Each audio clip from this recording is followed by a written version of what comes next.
Wake up. Hello, San Francisco. I'm Danny Tanner, and this is Rebecca Donaldson. Not happening.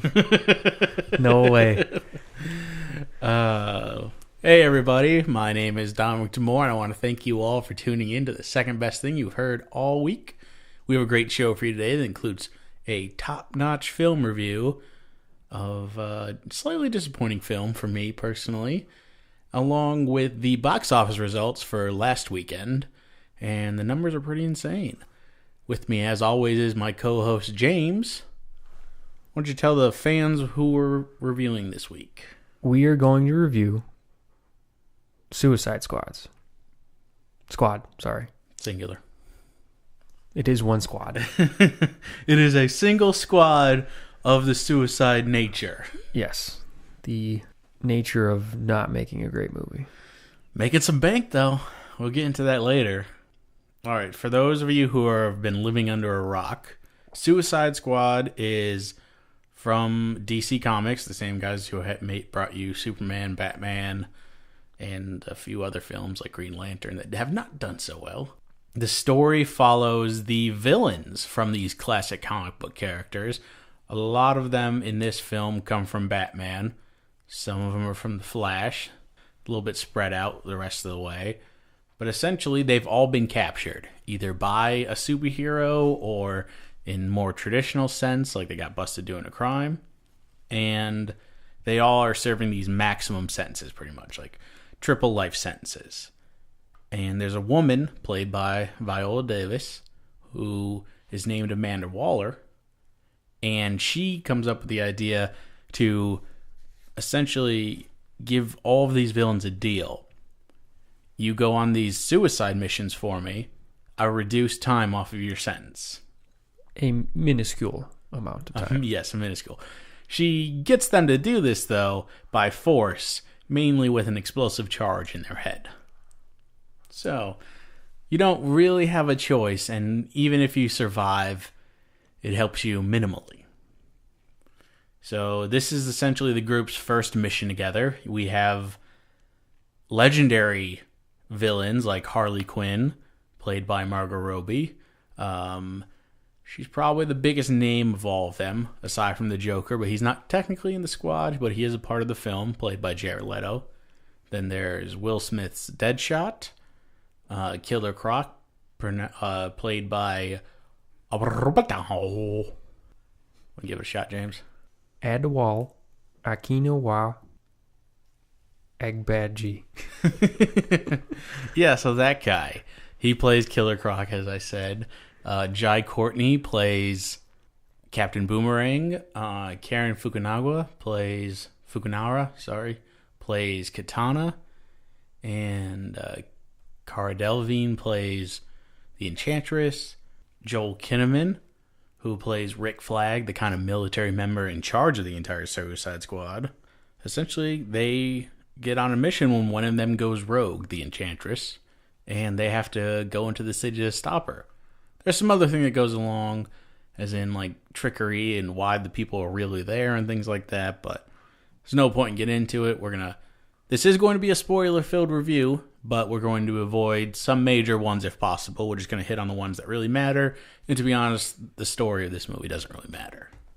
It's pretty much irrelevant. Yeah. James and I, neither one of us is a huge fan of the movie. But with that being said, let's start off with some of the positives. What did you like about the film, Jim? I did like some of the characters. Not particularly how they were used, but I liked the idea of the character. I did like Will Smith's Deadshot. I thought he brought his own type of... I mean, you could tell it was Will Smith being Deadshot, but I think it was a nice change of pace. He wasn't stuck in some comic book role of a already done character. I liked him. Parts of Margot Robbie I liked. And other parts I didn't. I did like Jai Courtney as Boomerang. I thought he was funny. He was just underused. Jay Hernandez as Diablo was pretty good too. Yeah. Underused. Mm-hmm. This film really revolved around, I guess you could say, like 5 characters, but it was a Joker, Harley Quinn, Deadshot movie for the most part. Yeah. There was nothing really going on outside of that. For me, some of the things I liked, I liked Will Smith's interpretation. I'm a comic book fan, so he's not exactly my Deadshot. Like, it's not the one I'm used to. But that's not a bad thing, because in the comics, well, Deadshot, he's got a good story. He's got the daughter, just like in this movie, who he really cares about. And he's a hitman with a moral code and things like that. But overall, he is a little cookie cutter. He's straightforward. Hey, I'm a hitman. I have this code. It's what I do. Will Smith brought some personality to the role. I didn't hate it. Sometimes it was over the top, but overall, I liked it. Harley Quinn, I thought, actually was good as Margot Robbie most of the time. Her scenes with Joker are really good. The emotion she's able to show in that character, and she does a great job of doing that, like, crazy thing where she's kind of covering up for what she's really feeling inside. She let the emotional moments come through a little bit. And also, I thought she did a decent job of putting some comedy into the film. The writing I didn't like for her very much. I thought they went over the top at times, just trying to be like, oh, we just had something dark happen. We need a joke. Give it to Harley. And the only good lines that I did like were from trailers that we had already seen. Yeah, that's very disappointing. Yeah, that's going to be in my negatives. I'm definitely going to hit on that in a minute. I thought Killer Croc looked cool. I like the fact they went true prosthetics. It's all real. It's not, like, I'm sure there's a little bit of CGI at times, but for the most part, that's full on real makeup. Jai Courtney, he was fun. Like you said, way underutilized. He brought some of the only laughs for me when Deadshot I think Deadshot is like, if you want out, get out now, and he just swoops up a bunch of beers and runs off. That was the only time in the entire movie that I busted up laughing. And then he comes back for no reason. Yeah. Supposedly it's been cut and it was on the cutting room floor, but it just makes no sense that he's back. Katana, you and I disagree about this a little bit because you didn't like her hair. I thought she was the best looking of the bunch. I loved her costume. I just don't like it when I can't see people's faces. It bothers me. I just want to take my hand and move her hair to the side, in a non-sexual way, just so I could see her face. Yeah, no. To me, I loved her look. Like the sword, the pants. Like she has this like weird ribbon tied around her that like when she's walking, it kind of flows. And I was like, oh, that looks super cool. Yeah, definitely. I mean, her look was perfect, other than the hair for me. Yeah, and she was but underutilized. Yeah, like she didn't say anything in English, right? No, I mean, everything was in Japanese. And she only gets like 3 lines in Japanese. Yeah. She's there to like cut stuff in half, which, I mean, she does, but for the most part, the story of this movie for me is underutilization, poor writing, and weird soundtrack. We'll get into that in a minute. Yeah, which is right about now, because that's all the positives I have. I can't really tell you another one that I've aside from Batman. Batman was the best part of this movie, easily. And the end credits. Yes, which includes Batman, in a way. Bruce Wayne. Yeah. Bruce Wayne is Batman. Batman is Bruce Wayne. All right, what's some of the stuff you didn't like? Soundtrack. We'll just go right into it. Yeah. I don't know why movies, I feel like a lot of them are headed in this direction to just use songs that some artist already came up with, instead of actually scoring the movie like it should be done. Star Trek was one of them. They used a lot of songs that... Yeah, Beastie Boys and stuff like that. Yeah, they probably could have just came up with their own music for it, and then that would have been better. And I feel the same way with Suicide Squad. I don't know why they just didn't have some other music for it. Mm-hmm. There were 4 or 5 songs that I just... Why? Yeah. I could have picked a better song than that. Yeah. For me... Well, first off...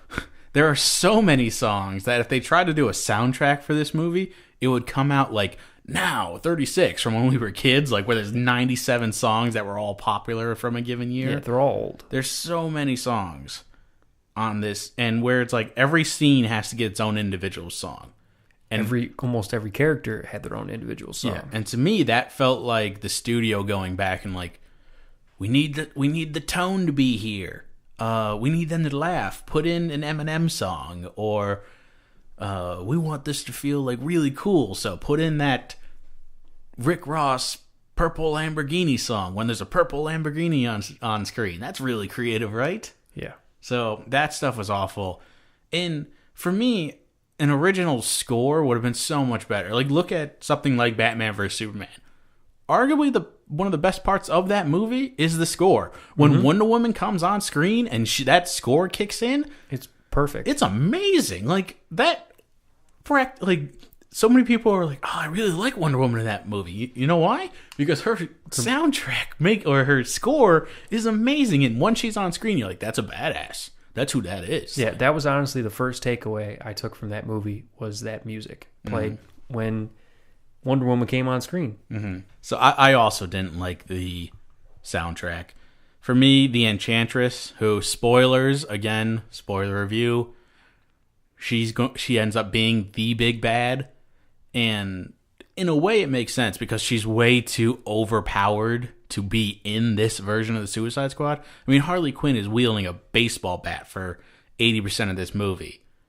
And most of them, like... A small, maybe 100-pound girl. Yeah, if that. And Enchantress can teleport and use magic. So it makes sense that, like, okay, we can't really have her on the team.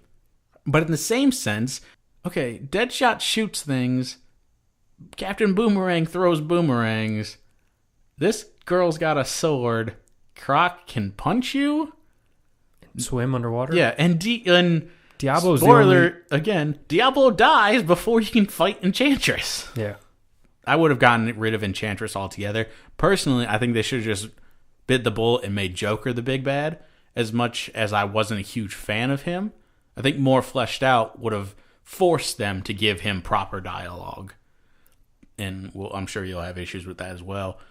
But I don't even think we said Joker's dialogue sucked yet. we have not, no. Oh, okay. But it just turned into one of those things where I'm like, why are they fighting her? Like, she's so boring.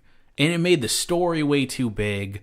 Like, it turned into, oh, this is a world-ending event. I don't need Suicide Squad to be a world-ending event. I need it to be smaller. I need it to be affecting the few. And I need a legitimate reason for the Suicide Squad to be good guys.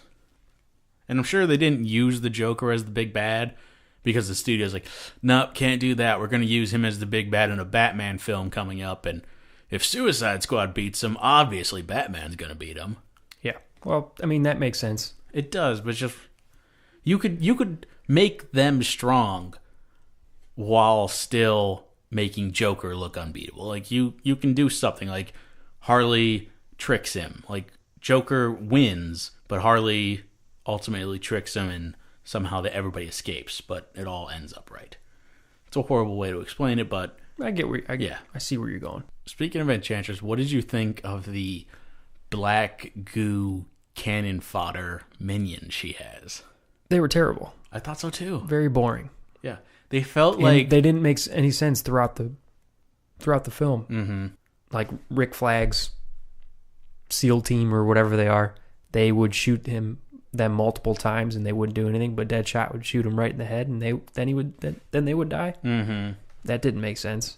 Or Harley Quinn would hit him with a baseball bat and then they'd explode. That didn't make sense. Mm-hmm. And for me, it felt like, oh my god, we've spent so much money on this movie. Let's do a super nondescript thing for everybody to kill. Make it all black and set the movie at night, and you're not going to have to pay a ton in CGI. Yeah. They were just there. I know a money-saving tip that they should have used. What was that? Write your own score. That's a good point. Don't pay all this money to, get Eminem and... Yeah, M's not cheap. No. There's no way Eminem's cheap. Or Queen. I mean, they can't be cheap at this point either. Mm-hmm. Let's go back to the Joker. What you got? What was your problem with the Joker? Okay. First off, when Joker first came out and it was revealed that it was Jared Leto and they released his look and he's all tatted up and he's got a grill and tattoos on his face and stuff like that, and I liked it. There are versions in the comics where he's like that. And I was cool with him being a little bit more street. My problem with him in this movie, everything that comes out of his mouth is pure nonsense. Nothing makes sense. There's no, like, oh, this is why we have to do this. And not that like you want your guys to be overly explaining everything, but when the entire time your character is like, oh, would you die for me? No, that's too easy. Would you live for me? Yeah, that doesn't make any sense. Yeah. That's confusing in itself. Yeah.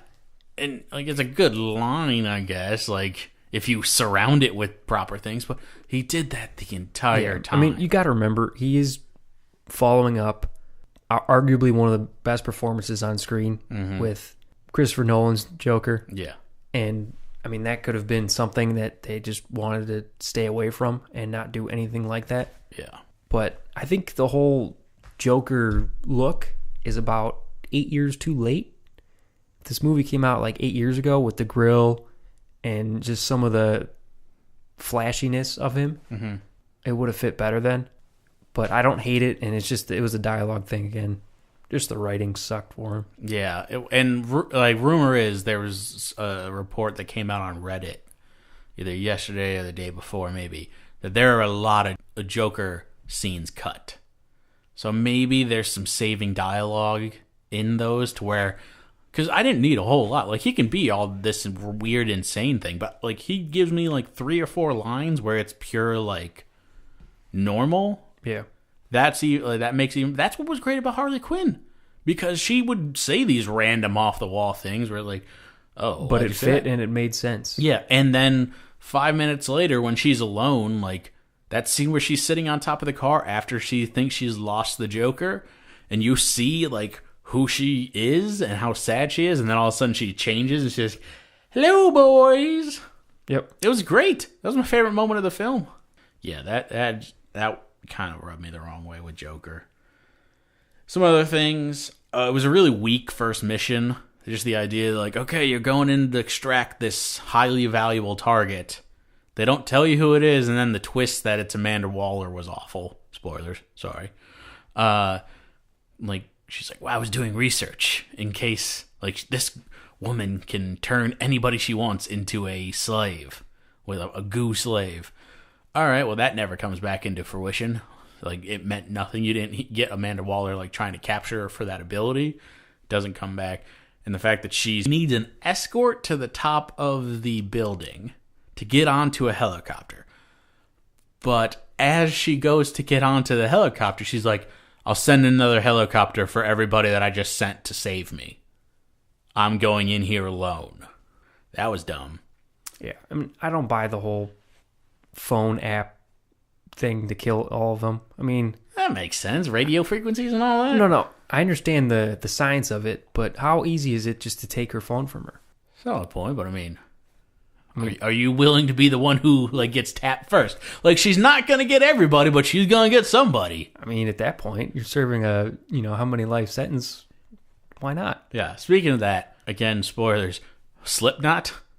The point of him in this movie was purely just to show off, like, hey, I know the thing actually blows up if you push a button. Yeah. Like, we totally skipped over that. Like, he's advertised big time in this film. Like, he gets a good moment in the trailer. His only moment, like, his 2 moments in this film are what you see in the trailer. Yeah.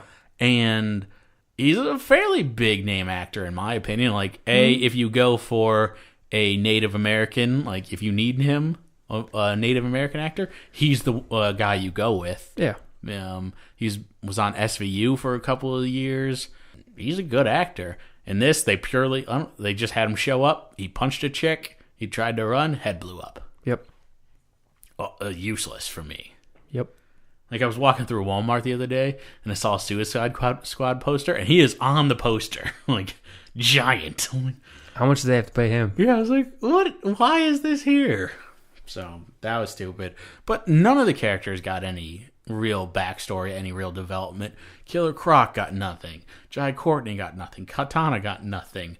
It's, like I said earlier, there's 4 people in this movie who get anything sustainable. Yep. Basically, I mean, the most frustrating part of the film was just the way they jumped around in the beginning. Yeah. It didn't make any sense. It didn't flow. It was too choppy. Yeah, it was rough. Very disappointed. Batman vs. Superman is a better movie than Suicide Squad. I was far more disappointed in Batman vs. Superman. See, I'm the other way. I think Really? seeing how bad this movie was makes me think that Batman vs Superman was so much better. Yeah, no, I still think that, but walking out of the theater, which one were you more like, oh my god, well, you're not as big of a diehard DC comics fan? Suicide Squad. Really? Yeah, I was more disappointed. Just for me, coming out of Batman, I was like, I can't believe they did this. Like, yeah. And I think that the biggest reason is because Batman vs Superman is still a serious film, and Suicide Squad just tried to be too playful. Yeah. But, I mean... It feels like from my review, which you can find on www.ihbpodcast.com, or on Facebook, you can go comment and tell me how much you hate what I said, as everybody else did on the internet. It's apparently the new thing. Yeah, but it felt like, and I don't want to offend anybody by saying this, like, if you are looking for more out of your movie, you were disappointed by this movie. Let me rephrase that. If you were looking for more, you were disappointed by Suicide Squad. If you're going into it just purely like, hey, I want some popcorn, I don't care what happens, I'm going to see people in weird makeup. I want to laugh, I want to see some cool action. And, yeah. And you don't really care. Yeah, you don't care about character development. You're going to like this movie. Like, a lot of people like this movie, and they're not wrong. If that's what they like out of their movies, it's what they like. I mean, it made a good chunk of change. Yes, it did. I'm going to go into my rating, and I'll give my final thoughts. If you want to touch on anything else, feel free, or interject at any point. Go ahead. But on my scale of 1 to Good Will Hunting, I'm going to give Suicide Squad 4.7 out of 10 apples. It was a disappointing film. I didn't have as much fun as a lot of other people did. I remember praising the trailers for how little they had shown us. And then walking out of this movie, I was like, I'm pretty sure I saw everything I was interesting in the trailer. Like 80% of the jokes were in the trailer. A lot of the action was in the trailer, and there was minimal things that they didn't hide. So that's my reasoning behind the 4.7 and everything I said before. Yeah, it completely makes sense. I'm in a similar direction. I think I liked it a tiny bit better than you. Just a little smidge. I'm going with a 4.9 apples. Probably the biggest reason for that is the choppiness of the film and the lack of character development. I wanted more from all the characters instead of just 3 of them. Maybe 4 if you count Diablo, but he dies, so I'm not counting him. And is completely forgotten. Like, once he's gone, like, nobody's ever like, we lost our man. He was the real hero today. Nobody's ever like that. It's just like, oh yeah, no, he's dead. Yeah. Who's definitely a much cooler Human Torch than Human Torch. Yeah, I mean, when you go all Aztec fire god, it's pretty cool looking. That was awesome. Yeah, so I'm going to stick with 4.9. That's good. And I had to look back at my rating for Batman vs. Superman, and I gave that one a 7.5. Yes, you did. So I'm completely okay with the 4.9 for this one. Yeah. Let us know what you guys thought of Suicide Squad. You can hit us up in the comment section below. Really look forward to all you guys calling us idiots, which is always fun. I will respond to as many as possible and have a discussion with you guys. Also, you can hit us up on Twitter at IHB Podcast or send us an email to ihbpodcast@gmail.com. Next up, we have the box office battle, a competition for bragging rights between friends who want nothing more than to prove they know more than the other guy, and who buys the first round of drinks. How the game works is each week, my co-host and I will predict the top 5 films at the box office. Whoever gets the closest to the correct order wins the point for the week.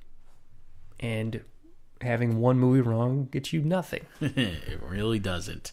Horseshoes and hand grenades, James. Horseshoes and hand grenades. Yep. Story of my life. Horseshoes is actually very difficult. Yeah, I've never been great at it. Hand grenades I haven't had any experience with, thank God. I feel like I could be good enough at a hand grenade. Like, I wouldn't blow myself up. I'm not saying I would get everybody, but I get a good chunk. I mean, there's so much pressure. You pull the pin, and then do you wait and hold it just to make sure they don't have time to throw it back at you? Like, and like, what's the, like, how much pressure can you give off? Like, say, like, I don't know, but according to Money Talks, not that much. Apparently. Charlie Sheen and Chris Tucker would know best. Yeah. Charlie Sheen would know best for sure. Anyway, the results for this week's box office is, despite widely negative reviews, including one from myself, which you can find at www.ihbpodcast.com, Suicide Squad blew away the August box office record, earning $133.6 million in its debut weekend. That's almost $40 million more than the previous record holder, Guardians of the Galaxy. Screw you, Marvel. Falling to second place and dropping off 62.2% in its second week was Jason Bourne, earning an additional $22.4 million. Third place goes to Bad Moms, which continues to be a surprise success, earning $14 million also in its second week, with a worldwide total of $58.5 million against a $20 million budget. The fourth spot goes to The Secret Life of Pets, taking home $11.5 million, and rounding out the top five was Star Trek Beyond, dropping off nearly 60% with $10 million. James, you've already told the people basically what happened, that I won. I crushed. 5 for 5. All in. Jim Furyk shooting 58. That was crazy. It was. What are your thoughts on this week's box office? Suicide Squad, I kind of expected it was going to be high. I honestly thought it was going to be a little bit higher. I was expecting closer to 140. Yeah, I was thinking 150. Jason Bourne, 62% is heavy. Yeah. But, I mean, can't really disagree with it. It was the same film as the other ones. Yeah. And I'm pretty sure the other films had similar drop-off. I don't think they went this high. Yeah. But, I mean, I don't think a single one has done better than 50% or 45% in its second week. Yep. Bad Moms still pulling in 14 mil, which is good, and they've definitely made their money back. Oh, so 2 times over now. That's pretty good for a female cast comedy film. Mm-hmm. A lot better than Ghostbusters. Yeah. And plus, Ghostbusters was way too expensive. Yeah, and at probably 1/10 of just the marketing budget. I mean, yeah, you saw a couple of trailers for Bad Moms, but it's not like you're open up the newspaper and see like, bam, Catherine Hahn. Yeah, I mean, I don't even think Ghostbusters needed to market that much. I don't think so either. They probably could have got away with the name. Absolutely. Like they're in progressive commercials. And, NBA playoffs. Yeah, with Kobe. Yeah, and he ain't cheap. We all know that. No. Talk to the Lakers about that. Yeah, you know what also wasn't cheap? How much he paid off that woman to get off of the rape charge. Wow, we're going right at Kobe. We're right at him. Not holding anything back. Nope. Secret Life of Pets still doing well with its 5th week.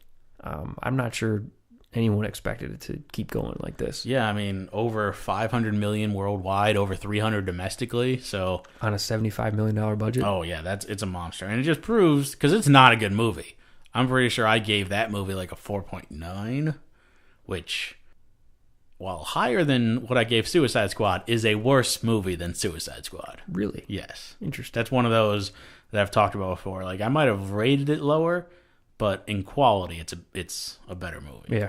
But yeah, and it's already getting a sequel. It's greenlit for like 2018, so they're turning that one around. Makes sense. That's what they always do. Mm-hmm. And in 5th place, we have Star Trek Beyond. 59.5% drop off. Yeah, in its 3rd week. Not good. Yeah, no, this on a large budget. Yeah, this thing's DOA. I'm throwing in the towel. Like, this thing's Apollo Creed in Rocky IV. It is dead in the ring. Why do you gotta do that? I love Apollo. Yeah, everybody loves Apollo. But if he would have lived, maybe Adonis wouldn't have been the man he is today.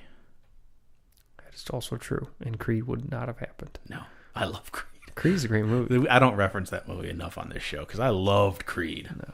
And yeah, Star Trek Beyond. It should have gotten at least a nomination. Yeah, I think Coogler should have gotten nominated. Absolutely. Yeah. I think even for writing, just like to be able to continue that story, it was amazing. I mean, that story was basically dead after Rocky V and Rocky Balboa, for Christ's sake. Oh, dead and buried. Like, dead worse than Star Trek Beyond is dead. Worse than Apollo Creed and Rocky IV. Worse than Apollo Creed and Rocky IV. $185 million budget, not including marketing, and it's just gotten to $195 worldwide. that's not good. Yeah. And I'm so happy 9 Lives was in 6, and it made $6 million. Yeah. Thank God. I mean, the movie probably didn't make that much. I was surprised it made $6 million, to be honest. Yeah, I mean, I'm pretty sure it was in a lot of theaters, but they had to have paid Kevin Spacey $1 million. Oh, probably more than that. You think? I would guarantee more than that. I don't know. He doesn't have that much actual screen time, but they do use his voice. What? $2 million? I would say at least in the 3 range. 3? Yeah. He is Oscar winner, and House of Cards. Yeah, and he's 5th season or 4th season, whatever they're on. Yeah, it was not. It was a movie. Yeah, it was a great weekend numbers wise overall. I mean, a lot of money out there. Yeah, over 200 in the top 5, roughly. A little less, like 180. Yeah, it's okay. But we're not good at math. No, we're not. As we've said several times on this show, pretty much every week we reference how awful math is. But Suicide Squad, $40 million more than Guardians of the Galaxy did, and everybody was like, "Oh my God, Guardians of the Galaxy has made so much money." I think Guardians of the Galaxy in the long run, I don't think it's going to make more money overall, but I think it's going to be doing better week to week. When's the second one come out? Next year. Next March or June. No. Oh, they're going to try and push it that early? Yeah, they brought it up early. I was going to say, because I think they can blow out the 133 for Suicide Squad. I wouldn't be surprised, take back but August. To my knowledge, I think they moved off of the August date. Jason Bourne, a rough week, 196 worldwide right now on a $120 million budget. Second week, well, it's not doing awful. It's probably going to make its money back. Does this mean they're going to make another one? I think Matt Damon's done with lead roles. I could see him doing a cameo for some reason. Short of that crossover that's been rumored for all this time, where it's Matt Damon and Jeremy Renner, I don't think they do another one. But again, if Matt Damon says he wants to come back and Paul Greengrass says he wants to come back, the studio's going to do it. Yeah. Interesting week. With that being said, how about Nerve too? Did you see that one? Yeah, $4 million. Yeah, I mean it's up to $29 million worldwide. Do we know their budget? 20. Yeah, so not as good as I thought. Yeah, but at the same time, they didn't spend a lot on marketing. So, like, if they can get to $40 million, which is possible, they'll be okay. But yep. Yeah. How about we go into our picks? I'll go first. Alrighty. Because I did win last week in convincing fashion. I am still winning overall. You got 1 point on me. Doesn't matter. Winning is winning. Yeah. Well, it's just going to be a good story when they write my biopic. Oh, he came from behind. The master of deception. The biopic of a podcaster? Yes, the biopic of a podcaster. 30 minutes of it is just me sitting staring at a computer like, why does this not work? Why does nobody comment? We do everything we can. I'm going Suicide Squad number 1. I think it's going to have a significant drop-off, but I don't see it doing less than even like if it drops 50. off 50%, what are we at? Because I'm not good at math. Like 65, 67. I don't think anyone's going to beat that. Yeah, I think it's going to do like 55 to 58. Similar to Batman. Yeah. I don't think it's going to be as big as Batman because Batman dropped off like 62% or something like that. 66 maybe. But I don't think it's going to have a great return. Number 2, I have Sausage Party. This is a bit of a gamble. It's only in 2,800 theaters. But the trailer's been great. Everybody but one person, my roommate, for some unbeknownst reason, because the man loves stupid comedy, just has no connection to this film. But I think everybody else has seen the trailer and is like, that's funny, I'm going to see that. That's a weird coincidence. I don't think my roommate would like to see that movie either. Slight different demographic. But I project this movie to get like 36. And I'm not sure the third place movie, the other new film of the weekend, Pete's Dragon, can do that much. I'm expecting something like the BFG. Nobody went to see the BFG. There was that mix of animation and live action. I don't think there's a huge word of mouth about this film, so I don't see much. 4th, I'm going Jason Bourne. And 5th, I'm going to wrap it up with Bad Moms. I have a pretty similar list. I took a bit of a gamble with putting Pete's Dragon at number 2 and Sausage Party at 3. So we'll see if it pans out. Probably won't, but you never know. And that was purely based on the amount of theaters that Pete's Dragon's in. Yeah, I mean, 700 is a tough number to overcome. Yeah. What are you projecting Suicide Squad? You have a number in your head? 58. 58? 58 mil for week 2. Can't imagine where you got that number. Was that yours? I did give a range, but I did say 53 to 58. So I took the high side. All right. What do you guys think of our top 5s? Do you agree? Do you disagree? Let us know what your top 5 is, either in the comment section below, or you can hit us up on Twitter, on Facebook, on email. Shout it out to us in the street. Drop it in the comment section on the Facebook wall. Let us know that we're idiots, because that's all I ever get. Nobody ever says, like, hey, well, good job. Well, except for my mom. My mom will do it from time to time. But I am waiting for the day my mom calls me an idiot. It'll happen. No. Your mom's got a heart of gold. Yeah, but on the internet, everybody turns into an asshole. That is true. They hide behind their screen names, their Twitter names. Yeah. But I want to thank you all for tuning in. If you like this show and this podcast, please like this episode and subscribe to the I've Had Better Podcast Network.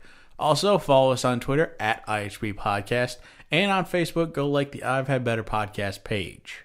James, tell the people where to find you. You can find me on Twitter at _Kaiser_Soze, or on Facebook as Jimmy Langos. And don't forget to check out the website, www.ihbpodcast.com, and subscribe to our iTunes. I still don't know what to call it. It's our show on iTunes. It's just the iTunes feed. iTunes feed, that's it. Yeah. That's perfect. On our iTunes feed. And you can find that by searching IHB Podcast, IHB Movies, I've Had Better Podcast. Yep, all 3 of those. I am Dominic Demore. You can follow me on Twitter at Dom Demore. That's DOMDEMORE. Or on Facebook as Dominic Demore. James, how was your show today? Yeah, I've had better. Good night, everybody.